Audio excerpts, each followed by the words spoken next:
Bienvenidos a este episodio número 34 de Detalles, el cual se trata sobre el Threat Modeling o el modelado de amenazas, el cual está relacionado a la seguridad informática. Pero antes de comenzar con este tema, quiero darle las gracias a los patrocinadores o sponsors de este episodio. Y estoy hablando de Juanmi, Orlando, Rodrigo, Mario, Jesús, Oscar, Sergio, Miguel, Ramiro, Emanuel, Luis, Amador, Oldemar, Juan Carlos, Hugo, César y Yomar.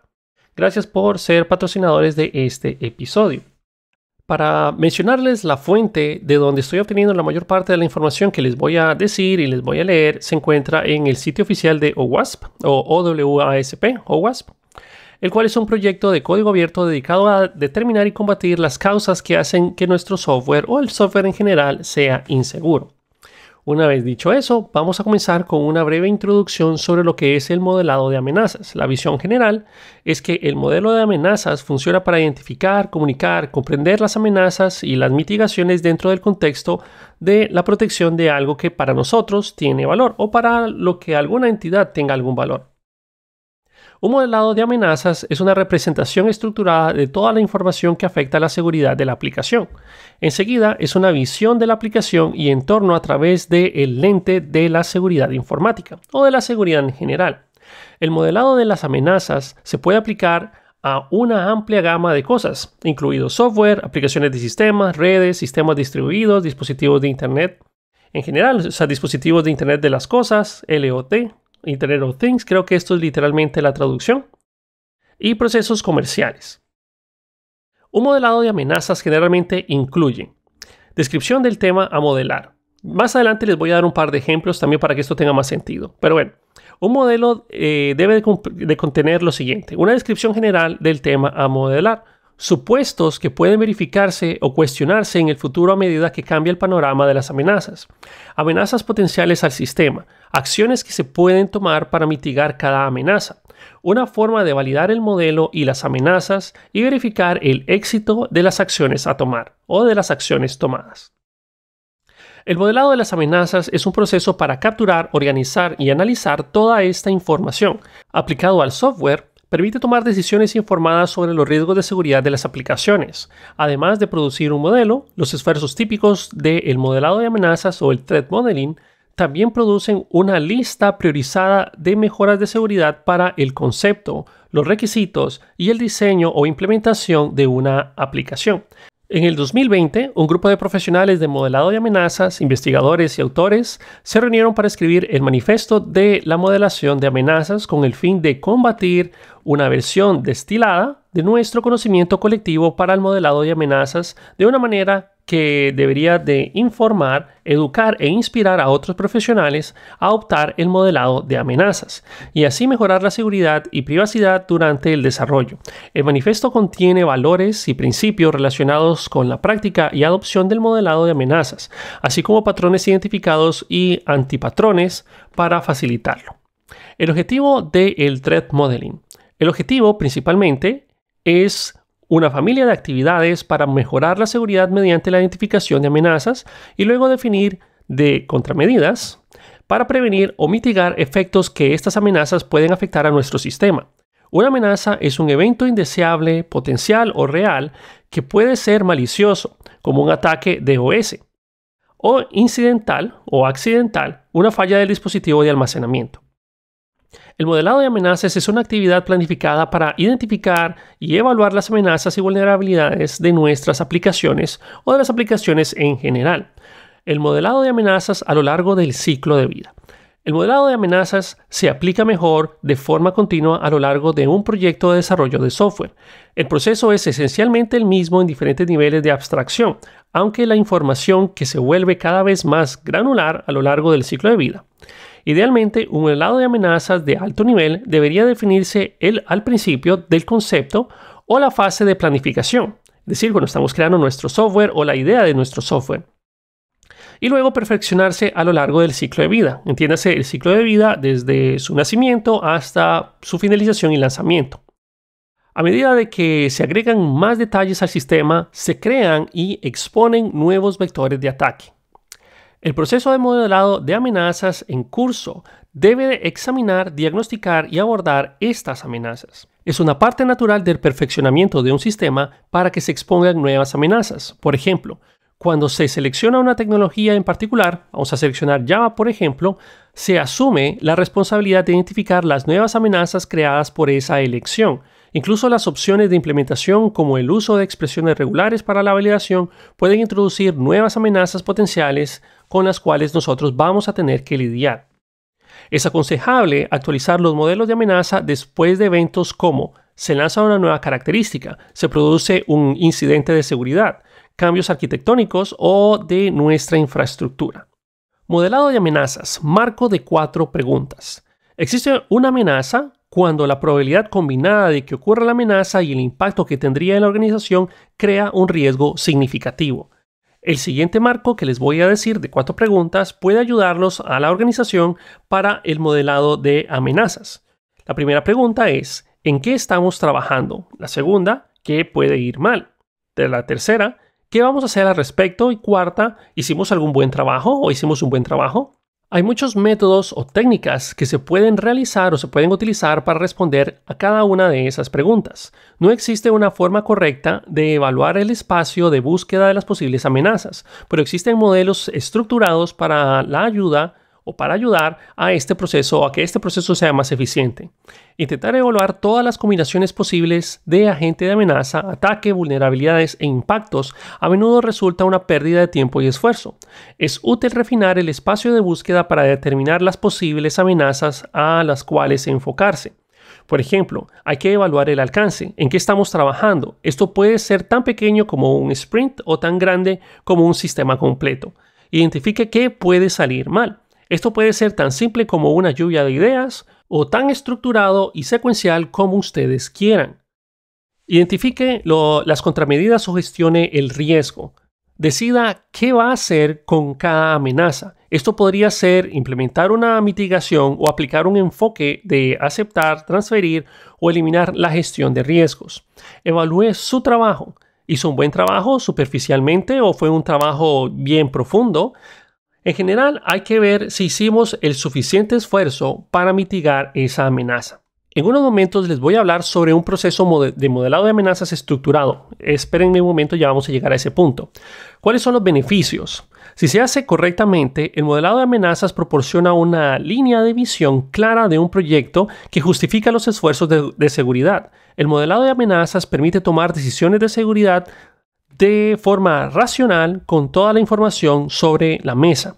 El proceso de modelado de amenazas produce naturalmente un argumento de garantía que se puede utilizar para explicar y defender la seguridad de una aplicación. Un argumento de seguridad comienza con algunas afirmaciones de alto nivel y las justifica con subdeclaraciones o pruebas. Pasemos ahora a un proceso de modelado de amenazas estructurado. Voy a darles la lista de los temas que vamos a hablar a continuación. Primero, obviamente, viene la introducción en el cual nosotros vamos a tratar de descomponer la aplicación. Ese sería el primer paso. Segundo paso es determinar y clasificar las amenazas. El paso número 3 va a ser determinar las contramedidas y la mitigación. Luego vamos a pasar a descomponer la aplicación. Este sería otro punto macro, en la cual vamos a tener dentro de él información sobre el modelo de amenazas, dependencias externas, puntos de salida, puntos de entrada, activos, nivel de confianza, diagrama de flujo de datos y diagrama de ejemplo. Luego pasaremos a determinar y clasificar las amenazas, categorizar las amenazas y luego también pasaremos al STRIDE, el cual son las siglas de Spoofing, Tampering, Repudiation, Information Disclosure, Denial of Service y Elevation of Privilege, los cuales son amenazas conocidas en general. Ahí hablaremos sobre la lista de amenazas después, o sea, puntualmente sobre cada uno de esos temas del STRIDE o cada una de esas amenazas conocidas, análisis de esas amenazas, ranking de amenazas, modelo subjetivo, DREAD, que también ya vamos a hablar sobre eso, modelo de riesgo cualitativo, y luego pasaremos a determinar las contramedidas y su mitigación. Ejemplos de contramedidas y amenazas, STRIDE y técnicas de mitigación y amenazas. Y por último, caeremos en unos complementos de la revisión de nuestro código. Ok, vamos a empezar con la introducción. Introducción, este documento, como les estoy diciendo, la mayor parte de esta información la estoy obteniendo del sitio oficial OWASP. en el cual ustedes pueden ver sobre el Threat Modeling y ahí ustedes podrían encontrar la misma documentación que yo les estoy dando. Obviamente yo agrego un par de palabras adicionales y también toda la información que yo les estoy leyendo se encuentra en inglés. Entonces estoy haciendo mi mejor esfuerzo para la traducción del mismo. En fin. Introducción. En este documento se describe un enfoque estructurado para el modelado de amenazas de las aplicaciones que permite identificar, cuantificar y abordar los riesgos de seguridad asociados con nuestra aplicación. El modelado de amenazas analiza desde la perspectiva de un ataque potencial en su contraposición al punto de vista del defensor. El proceso de modelado de amenazas se puede descomponer en 3 pasos de alto nivel. Cada paso se documenta a medida se lleva a cabo. Paso número 1. Descomponer la aplicación.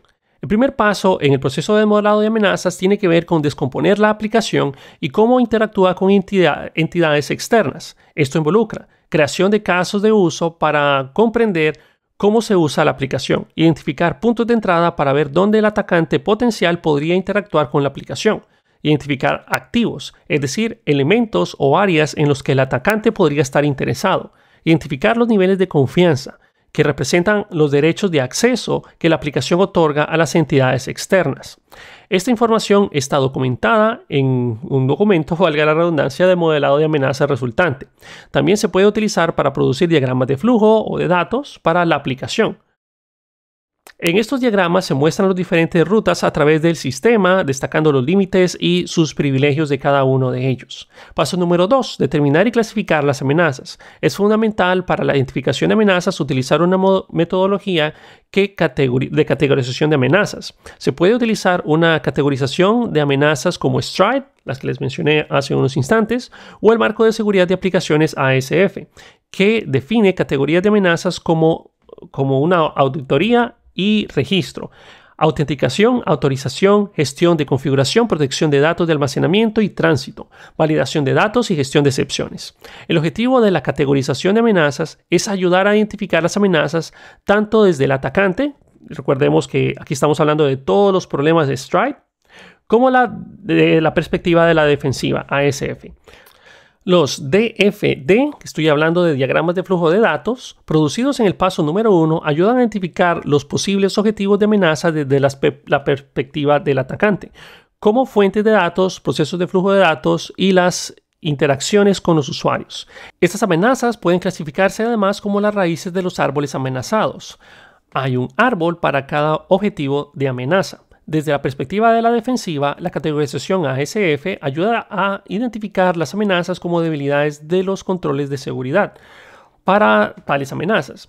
Las listas de amenazas comunes con ejemplos pueden ayudar a identificar dichas amenazas. Los casos de uso y abuso pueden ilustrar cómo se podrían eludir las medidas de protección existentes o dónde existe una falla de tal protección.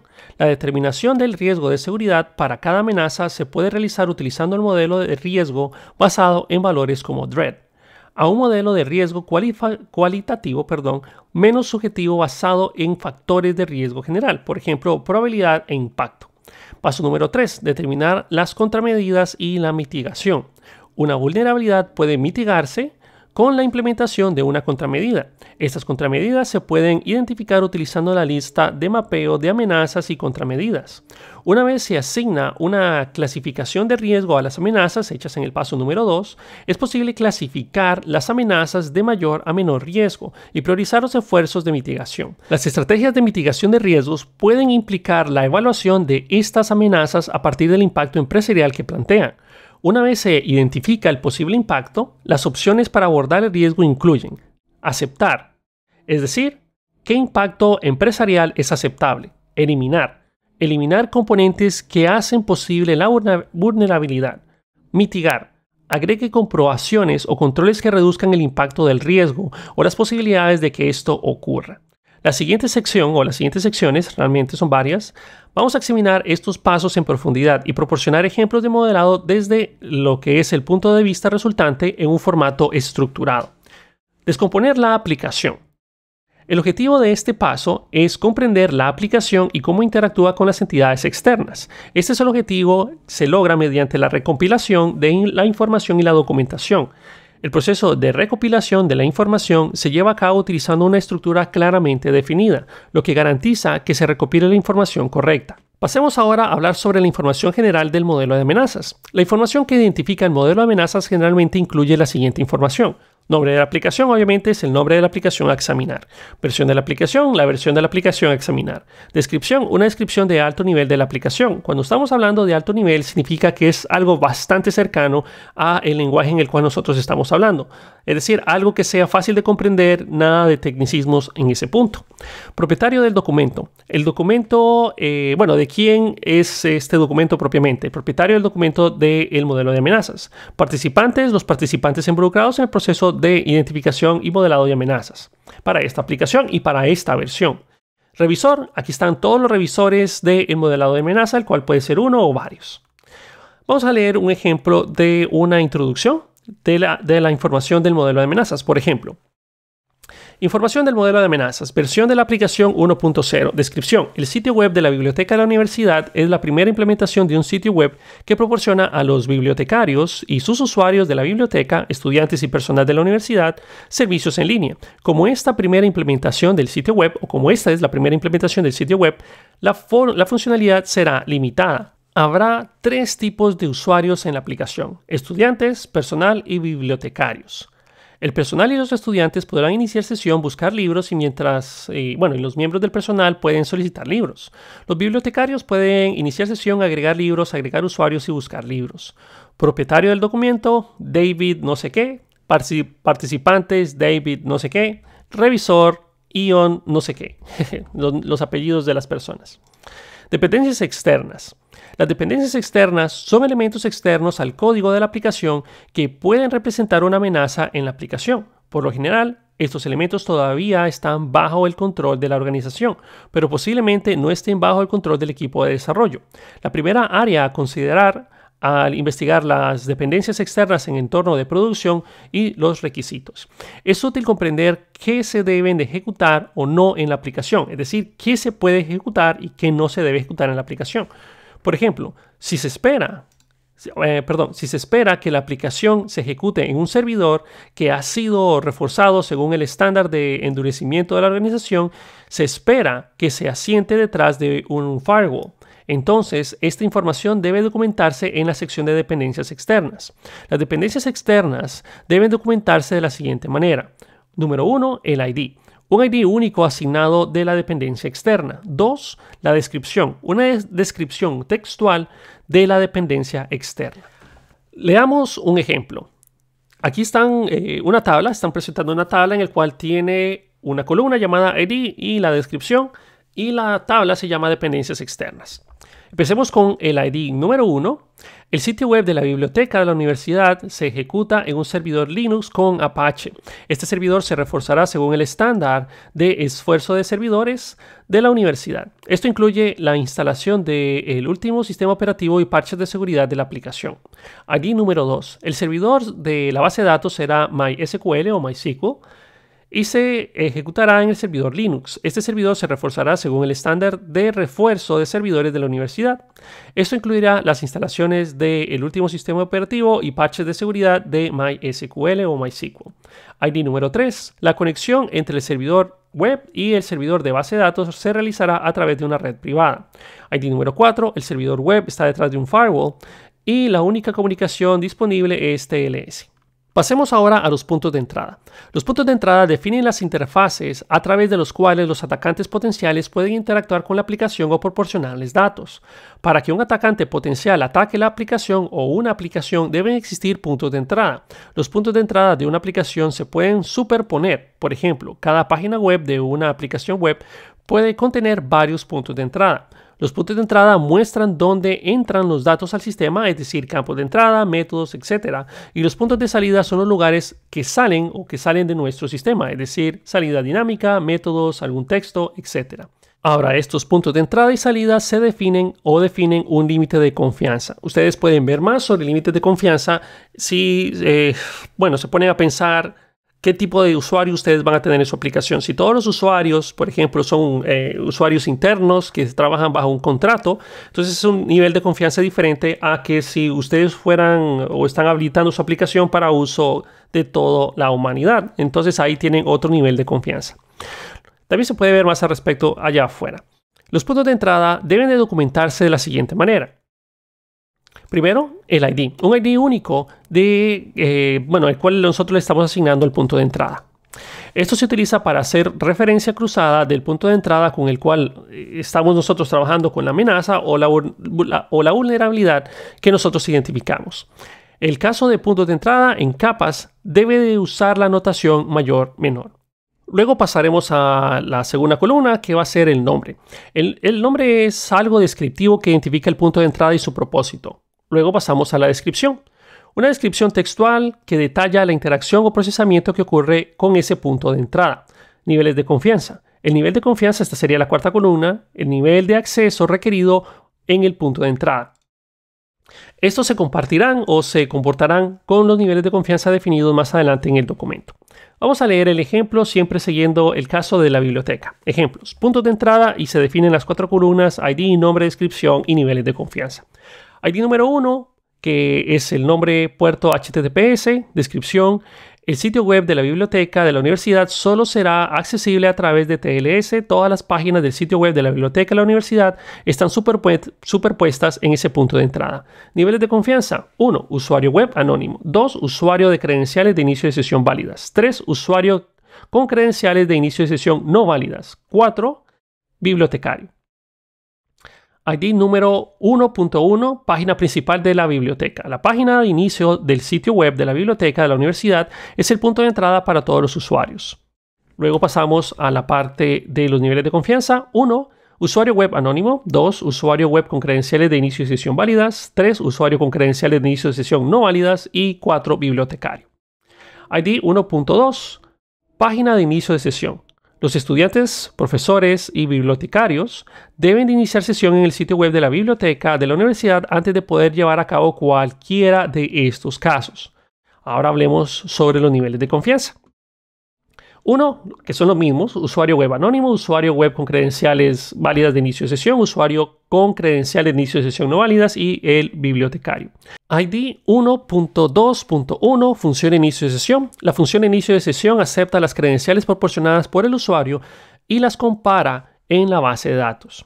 Ahora, ¿cuáles son los niveles de confianza? 2, usuario con credenciales de inicio de sesión válidas. 3, usuario con credenciales de inicio de sesión no válidas y bibliotecario. Aquí no llegan anónimos. ID número 1.3, página de entrada de búsqueda. La página utilizada para ingresar una consulta de búsqueda.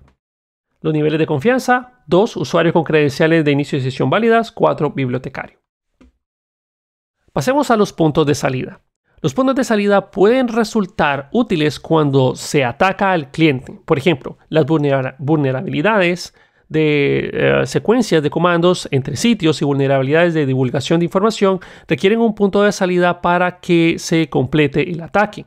En el caso de los puntos de salida de componentes que manejan datos confidenciales, por ejemplo, componentes de acceso a datos, los puntos de salida que carecen de controles de seguridad para poder o para proteger la confidencialidad e integridad pueden ahí llevar a la divulgación de información confidencial a un usuario no autorizado. En muchos casos, las amenazas habilitadas por los puntos de salida están relacionados con las amenazas de los puntos de entrada correspondientes. En el ejemplo de un inicio de sesión, los mensajes de error devueltos al usuario a través de un punto de salida, la página de inicio de sesión, pueden permitir a los atacantes un punto de entrada como la recolección de cuentas, por ejemplo, un nombre de usuario no encontrado o una inyección de SQL, por ejemplo, o errores de conexión de SQL. Activos. El sistema debe tener algo que le interese al atacante. Estos elementos o áreas de interés se definen como activos. Los activos son esencialmente objetivos para los atacantes, es decir, son la razón por la cual existirán las amenazas. Los activos pueden ser tanto activos físicos como activos abstractos. Por ejemplo, un activo de una aplicación podría ser una lista de clientes y su información personal. Este es un caso de activo físico. Un activo abstracto podría ser la reputación de una organización. Los activos se documentan en un modelo de amenazas de la siguiente manera. Nuevamente, el ID es un ID único que se le asigna para identificar cada activo. Esto se utilizará para hacer una referencia cruzada del activo con la posible amenaza o vulnerabilidad que se identifique. Luego el nombre de la descripción que identifica claramente el activo, la descripción textual de qué es el activo y qué debe de protegerse y por qué debe de protegerse. Luego van los niveles de confianza, que significa lo mismo. Aquí se documenta el nivel de acceso necesario para tener un punto de entrada. Ok, vamos a continuar con el ejemplo. ID 1, nombre, usuarios de la biblioteca y bibliotecario. Descripción, activos relacionados a los estudiantes, profesores y bibliotecarios. Nivel de confianza, ninguno. 1.1. Detalles de inicio de sesión. Las credenciales de inicio de sesión de un estudiante o miembro de la facultad utilizará para iniciar sesión en el sitio web de la biblioteca de la universidad. Niveles de acceso: 2 usuarios de credenciales con inicio de sesión válidas, 4 bibliotecarios, 5 administrador del servidor de base de datos, 7 proceso de usuarios del servicio web, 8 usuario de lectura de base de datos, 9 usuario de lectura y escritura de base de datos. 1.2. Detalles del inicio de sesión de la biblioteca. Las credenciales de inicio de sesión que utilizará un bibliotecario para iniciar sesión desde el punto de vista de la universidad. 4. Niveles de acceso: 4 bibliotecarios, 5 administrador de servidor de base de datos, 7 proceso de usuario de servidor web, 8 usuario de lectura de base de datos, 9 usuario de lectura y escritura de base de datos. 1.3. Información personal. El sitio web de la biblioteca de la universidad almacena información personal relacionada a los estudiantes, miembros de la facultad y bibliotecarios. Nivel de confianza. Entonces vamos a hacer mención del 4, bibliotecario, el 5, administrador de servidor de base de datos, 6, administrador de sitio web, 7, proceso de usuario del servidor web, 8, usuario de lectura de base de datos, 9, lectura y escritura de base de datos, o usuario con lectura y escritura de base de datos. Punto principal número 2, sistema activo relacionados con el sistema subyacente. 2.1, disponibilidad del servicio web de la biblioteca de la universidad. El servicio web de la biblioteca universitaria debe estar disponible 24 horas al día a todos los estudiantes, obviamente los 7 días de la semana. Para los miembros de la facultad universitaria y los bibliotecarios, para que ellos puedan acceder y mantener acceso al mismo. Todo el tiempo, en fin. Los niveles de confianza que vamos a hablar en este punto, vamos a ver, aquí se me perdió esto, son el 5, administrador del servidor de base de datos, y 6, administrador del sitio web. También podríamos incluir el de la base de datos aquí, en general. En fin. 2.2, capacidad para ejecutar código como usuario de servidor web. Esta es la capacidad de ejecutar código fuente en el servidor web como un usuario del servidor web. Los niveles de confianza aquí es el 6, administrador del sitio web, 7, proceso de usuario de servidor web. 2.3, capacidad para ejecutar comandos SQL como un usuario de lectura de base de datos. Esta es la capacidad de ejecutar consultas de selección SQL en base de datos y, por tanto, recuperar cualquier información almacenada en la base de datos de la biblioteca universitaria. Nivel de confianza: 5, administrador del servidor de base de datos, 8, usuario de lectura de base de datos, 9, usuario de lectura y escritura de base de datos. 2.4, capacidad para ejecutar SQL como un usuario de lectura y escritura de base de datos. Esta es la capacidad para ejecutar SQL, seleccionar, insertar, actualizar consultas de base de datos y así tener la lectura, escritura a cualquier información almacenada en la base de datos. ¿Qué niveles de acceso? 5, administrador del servidor de base de datos, 9, usuario de lectura y escritura de base de datos. Pasemos al punto 3, el sitio web. Activos relacionados con el sitio web de la biblioteca universitaria. 3.1. Sesión de inicio de sesión. Esta es la sesión de inicio de sesión de un usuario en nuestra aplicación universitaria o en la aplicación web de la biblioteca universitaria. Este usuario puede ser un estudiante, un miembro de la facultad de la universidad o un bibliotecario. Nivel de confianza: 2, usuario con credenciales de sesión válidas, 4, bibliotecario. 3.2, acceso al servidor de base de datos. El acceso al servidor de base de datos le permite administrar la base de datos, la que se brinda acceso completo a los usuarios de base de datos y todos los usuarios o datos contenidos en la misma. ¿Qué personas tienen o qué niveles de confianza tienen aquí? Pues únicamente número 5, administrador de base de datos.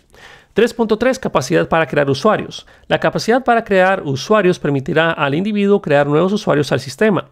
Estos pueden ser usuarios estudiantes, usuarios de miembros de la facultad o usuarios bibliotecarios. Niveles de confianza: el bibliotecario y 6, administrador del sitio web. 3.4, acceso a datos de auditoría. Los datos de auditoría muestran todos los eventos auditables que ocurrieron dentro de la aplicación. Eso puede ser en un periodo de tiempo o en un periodo de tiempo en general. ¿Qué nivel de acceso? Solo el administrador al sitio web. Hablemos ahora sobre niveles de confianza. Los niveles de confianza representan los derechos de acceso que la aplicación otorga a entidades externas. Los niveles de confianza se pueden comparar con un punto de entrada y los activos. Estos nos permiten definir los derechos o privilegios de acceso necesarios para un punto de entrada y los necesarios para interactuar con cada activo. Los niveles de confianza se documentan en el modelo de amenazas de la siguiente manera. Nuevamente, el ID que se permite o se le asigna, el cual sirve para hacer una referencia cruzada del nivel de confianza con los puntos de entrada y los activos. Nombre, el nombre descriptivo que permite identificar las entidades externas que les otorga el nivel de confianza. Y luego la descripción, el cual es una descripción textual del nivel de confianza que detalla la entidad externa a la que se le ha otorgado el nivel de confianza. Aquí viene otro ejemplo. Niveles de confianza, ID 1, nombre, usuario web anónimo, descripción. Y así lo voy a hacer, ID, nombre y descripción, para no estar leyendo el título de cada tabla, porque qué pereza. Entonces, usuario web anónimo es un usuario que se conectó al sitio web de la biblioteca universitaria, pero no ha proporcionado credenciales válidas. 2. Usuario con credenciales de inicio de sesión válidas. Es un usuario que se ha conectado al sitio web de la biblioteca universitaria y ha iniciado sesión con credenciales de sesión válidas. 3. Usuario con credenciales de inicio de sesión no válidas. Un usuario que se ha conectado al sitio web de la biblioteca universitaria y está intentando iniciar sesión con credenciales de inicio de sesión no válidas. 4. Bibliotecario. El bibliotecario puede crear usuarios de sitio web de la biblioteca y ver su información personal. Si ustedes se están dando cuenta, esto es básicamente la descripción de todas las entidades o los niveles de confianza que nosotros estábamos hablando en los puntos anteriores. Que estos IDs son los que permiten la relación cruzada, como les había mencionado un poquito más arriba. 5. Administrador del servidor de base de datos. El administrador del servidor de base de datos tiene acceso de lectura, escritura a la base de datos que utiliza el sitio web de la biblioteca de la universidad. 6. Administrador del sitio web. El administrador del sitio web puede configurar el sitio web de la biblioteca de la universidad. 7. Proceso de usuarios del servidor web. Este es el proceso /usuario con el que el servidor web ejecuta código y se autentica contra el servidor de base de datos. 8. Usuario de lectura de base de datos. La cuenta de usuario de base de datos que se utiliza para acceder a la base de datos en modo de lectura. 9. Usuario de lectura /escritura de la base de datos. Esta es la cuenta del usuario que se utiliza para realizar actualizaciones, lecturas y actualizaciones a la base de datos. Ok, diagramas de flujo de datos. Toda la información recopilada nos permite modelar con precisión la aplicación mediante el uso de diagramas de flujo de datos o DFD. Los DFDs nos permitirán comprender mejor la aplicación al proporcionar una representación visual de cómo la aplicación procesa los datos. Los flujos de datos o los diagramas de flujo de datos muestran cómo los datos fluyen lógicamente a través de nuestra aplicación de un extremo al otro. Permiten la identificación de los componentes afectados a través de puntos críticos. Por ejemplo, qué datos de entrada entran, para la redundancia, y salen del sistema y cuáles son almacenados en la base de datos. Y también el flujo de cada uno de esos datos a través de nuestra aplicación o de los procesos. El enfoque de los diagramas de flujo es cómo se mueven los datos a través de la aplicación y qué sucede con los datos a medida se mueven. Los diagramas de flujo también tienen una estructura jerárquica, por lo que pueden utilizar para descomponer la aplicación en subsistemas y los subsistemas de nivel inferior. Los diagramas de flujo de datos de alto nivel nos permitirá aclarar el alcance de la aplicación que nosotros estamos modelando. Las interacciones de nivel inferior nos permitirán concentrarnos en los procesos específicos involucrados al proceso de datos específico. Hay varios símbolos que se deben utilizar en un modelado de diagrama de flujos de amenazas. Estos se describen a continuación y ellos hacen una gran lista de un montón de imágenes en los cuales tiene la representación y la descripción, pero no tiene mucho sentido porque como los diagramas de flujo son visuales, no tiene mucho sentido que yo intente explicar esto. Si quieren saber más sobre diagramas de flujo de amenazas, pueden simplemente buscarlo en Google y ustedes van a encontrar más información. Ok, vamos a determinar y clasificar las amenazas. Categorizar las amenazas. El primer paso de la determinación de las amenazas es adoptar una categorización de las mismas. Una categorización de amenazas proporciona un conjunto de categorías con los ejemplos correspondientes para que las amenazas se puedan identificar sistemáticamente en la aplicación de manera estructurada y repetible. Luego pasamos a el STRIDE. Una categorización de amenazas como STRIDE es útil para identificar las amenazas al clasificar los objetivos del atacante como. Y como son objetivos conocidos, son técnicas que nosotros podríamos aplicar para asegurarnos de que no seamos tan vulnerables o que no tengamos esa vulnerabilidad, aunque a veces es imposible bloquear todo, pero eso por lo menos nos hace tener el conocimiento de que esas amenazas existen. Cuando estamos hablando del STRIDE, estamos haciendo referencia al spoofing, tampering, repudiation, information disclosure, denial of service, and elevation of privilege. En la siguiente tabla que les voy a mencionar o les voy a leer está la lista de las amenazas genéricas conocidas mediante STRIDE junto con sus controles de seguridad. Bien, vamos a describir cada una de ellas. El spoofing es una amenaza dirigida al acceso y uso de credenciales de otro usuario, es decir, como el nombre de usuario y contraseña. Simplemente es que alguien pueda tener acceso o trate de hacer estas accesos mediante otro usuario. ¿Cuál es el control de seguridad? Pues la autenticación. Luego pasamos al tampering. Es una acción de amenaza con la intención de cambiar o modificar maliciosamente los datos persistentes, como registros de base de datos y la alteración de datos de tránsito entre dos computadoras a través de la red abierta, como Internet. ¿Cuál es su solución? Pues la integridad. Luego pasamos a lo que es repudiation.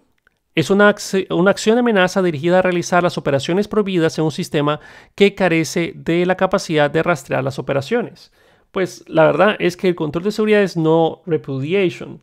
La verdad es que no dice mucho, pero nuevamente podemos ver más información al respecto sobre esa amenaza en particular. No vamos a entrar mucho en detalle en cada una de ellas. Ahora pasamos al information disclosure, que es una acción que tiene la intención de leer un archivo al cual no se le otorgó acceso o leer datos en tránsito. ¿Cuál sería su posible control de seguridad? Pues simplemente manejar mejor la confidencialidad. Nuevamente, esto que plantean aquí solo es para que ustedes conozcan súper general cada una de estas amenazas STRIDE. No que sean expertos en solventar cada una de ellas, porque hay muchas implementaciones que se pueden aplicar en cada una de ellas. Luego vamos con el denial of service o negación de servicio. Este tipo de amenaza que trata de negar el acceso a usuarios válidos, como hacer el servidor web no esté disponible o que no se pueda utilizar temporalmente. Ahora, no voy a leer lo del control de seguridad que menciona aquí el denial of service porque no es tan sencillo. O sea, todos estos problemas y amenazas STRIDE tienen un control de seguridad más amplia que una simple palabra. Así que no voy a leer el control de seguridad porque me parece hasta ofensivo. En fin. Luego vamos con Elevation of Privilege, que el nombre lo dice todo. Es una amenaza en la cual se intenta obtener el acceso privilegiado de los recursos para obtener acceso no autorizado a la información o comprender o comprometer el sistema. En pocas palabras, se trata de que un usuario, que puede ser que sea un usuario que fue capturado, un usuario que fue... El término que usan muchos es que fue hackeado, pero la verdad es que es problema de nosotros por no manejar contraseñas seguras o autenticación de doble factor u otras cosas. Pero eso se trata de que tenemos un usuario y tratamos de elevar su privilegio. Eso es básicamente en una visión muy general. Las listas de amenazas basadas en el modelo STRIDE son útiles para la identificación de las amenazas con respecto al objetivo del atacante. Por ejemplo, si el escenario de amenaza es atacar al inicio de sesión, el atacante forzaría brutalmente la contraseña para comprometer o romper la autenticación. Si el escenario de amenazas intenta elevar los privilegios para obtener los privilegios de otro usuario, intentaría atacar o realizar una autenticación o navegación forzada. Análisis de las amenazas. Un requisito previo en el análisis de amenazas es la comprensión de la definición genérica de riesgo. El riesgo es un potencial de pérdida determinado por dos factores: la probabilidad o la posibilidad o la probabilidad de que ocurra un ataque, el impacto potencial o el costo de que ocurra tal ataque. El riesgo se calcula como probabilidad de que ocurra una amenaza por el costo de la organización, o el costo para la organización, mejor dicho. Nuevamente, probabilidad de que ocurra la amenaza por el costo para la organización. Desde la perspectiva de gestión de riesgos, El modelado de amenazas es un enfoque sistemático y estratégico para identificar y enumerar las amenazas en un entorno aplicado con el objetivo de minimizar el riesgo y el impacto potencial. El análisis de amenazas es la identificación de las amenazas a la aplicación e implica el análisis respecto a la funcionalidad o de la funcionalidad, la arquitectura y el diseño de la aplicación. Es importante identificar y clasificar las posibles debilidades que podrían conducir a esta explotación. Desde la perspectiva defensiva, la identificación de las amenazas impulsadas por la categorización del control de seguridad permite que permite que el analista de las amenazas se concentre en las vulnerabilidades específicas. Por lo general, el proceso de identificación de las amenazas implica pasar por ciclos iterativos donde se evalúan todas las posibles amenazas en la lista de amenazas como las listas de amenazas de strike que ya le dimos anteriormente para cada componente. En la siguiente iteración, las amenazas se analizan más a fondo a medida como la exploración de las rutas de ataque, las causas fundamentales de la amenaza que se van a explotar. Por ejemplo, las vulnerabilidades y los controles de mitigación necesarios, como por ejemplo las contramedidas. Una vez se evalúan las amenazas y las vulnerabilidades y también los ataques comunes, un análisis de amenazas más centrado debe tener en cuenta los casos de uso y abuso. Al analizar a fondo los escenarios de uso, se pueden identificar las debilidades que podrían conducir a la realización de una amenaza. También se pueden identificar los casos de abuso. Estos casos de abuso pueden ilustrar cómo podrían eludir las medidas de protección existentes o donde existe cierta falla de protección. Los resultados del análisis de amenazas es una determinación de los tipos de amenazas planteadas a cada uno de los componentes de un sistema descompuesto. Esto se puede documentar utilizando la categorización de amenazas como STRIDE o ASF. El uso de árboles de amenazas para determinar cómo la amenaza puede ser expuesta por una vulnerabilidad y casos de uso y uso indebido para validar una falla y sus contramedidas. Luego tenemos un ranking de amenazas. Las amenazas se pueden clasificar desde la perspectiva de los factores de riesgo.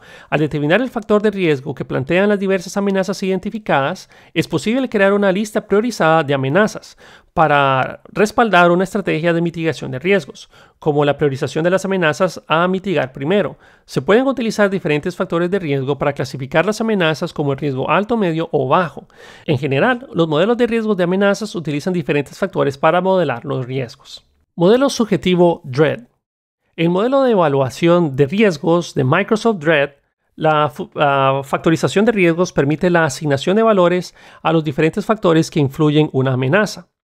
Estos proporcionan un proceso subjetivo para clasificar las amenazas. Para determinar la clasificación de amenazas, el analista de amenazas responde cada una de las siguientes preguntas para cada factor de riesgo.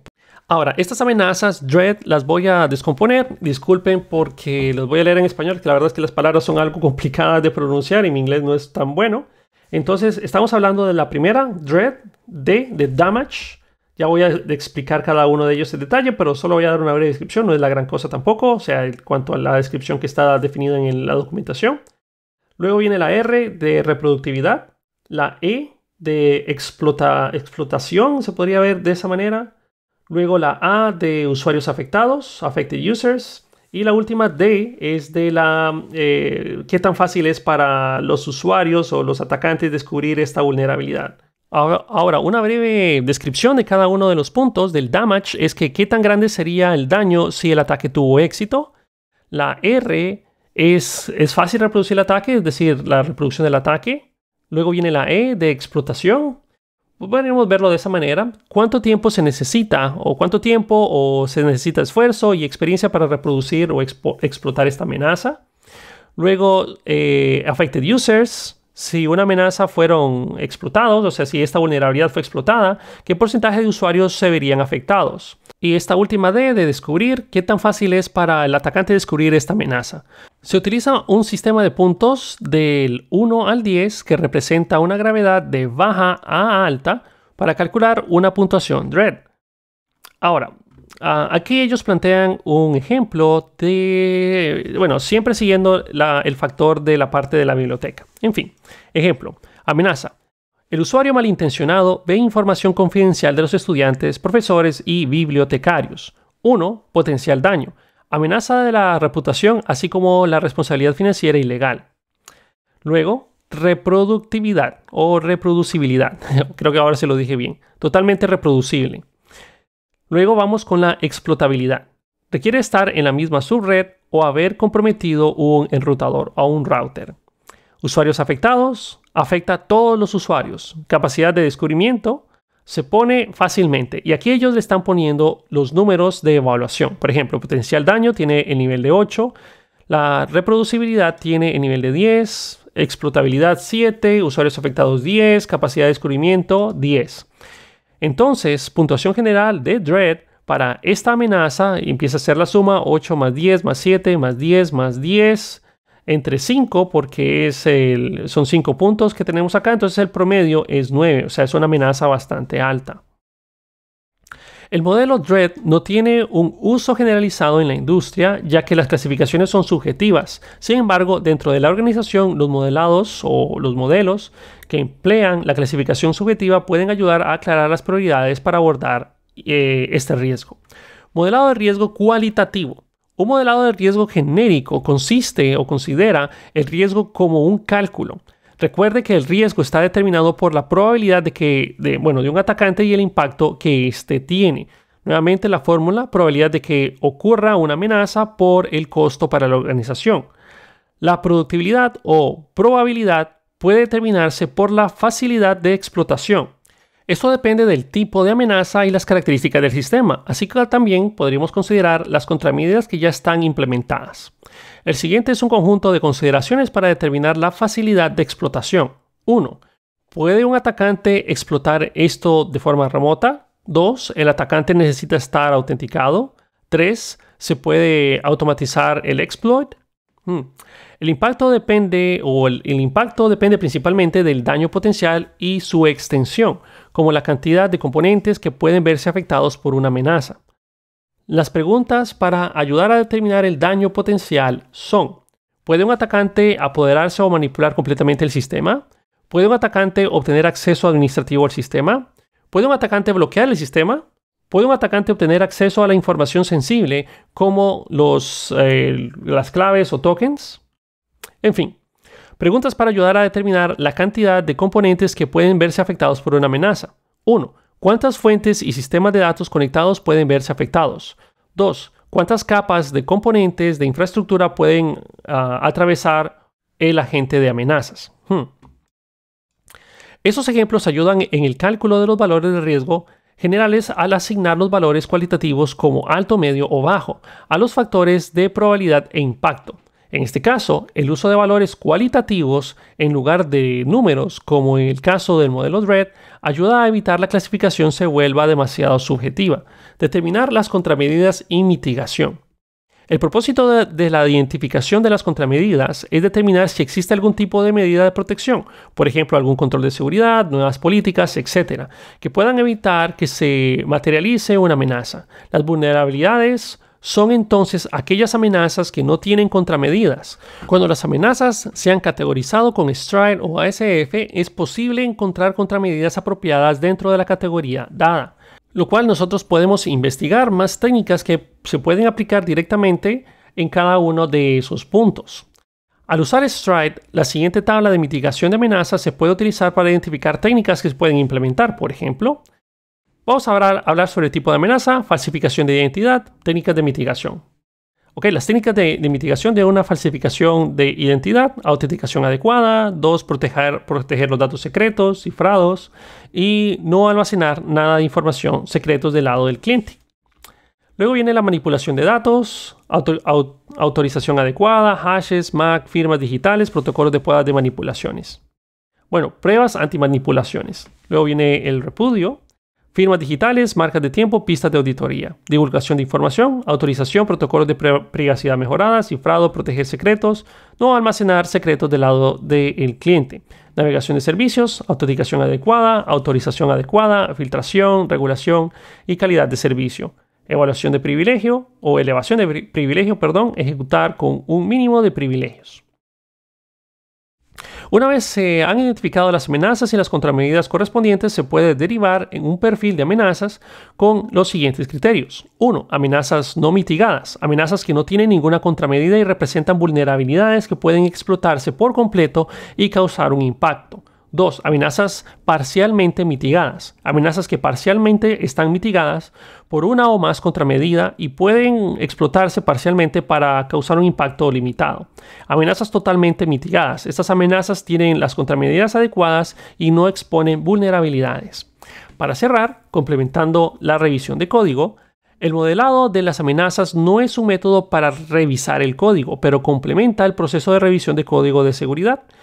La inclusión de los modelos de amenazas desde el punto de vista del ciclo de vida del desarrollo de software puede ayudar y garantizar que las aplicaciones se desarrollen con las mitigaciones de seguridad adecuadas desde el principio. Esto, combinado con la documentación producida como parte del proceso de modelado de amenazas, puede brindar a los revisores de código una mayor comprensión del sistema. Esto permite a los revisores ver dónde están los puntos de entrada a la aplicación y las amenazas asociadas con cada punto de entrada.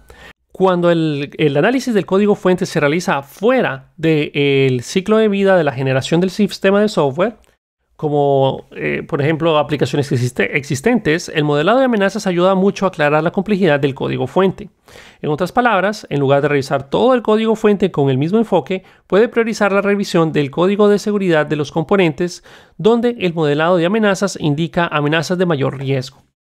Y bueno, después de haber trabajado y leído con toda esta información, nuevamente aquí llegamos hasta este episodio. La verdad es que no lo quería hacer en dos partes, quería hacerlo todo en un solo episodio del podcast, pero espero que por lo menos hayamos aprendido algo al respecto del Threat Modeling. Es decir, es un modelado de amenazas que nos ayuda a mitigar posibles riesgos que nuestra aplicación puede tener.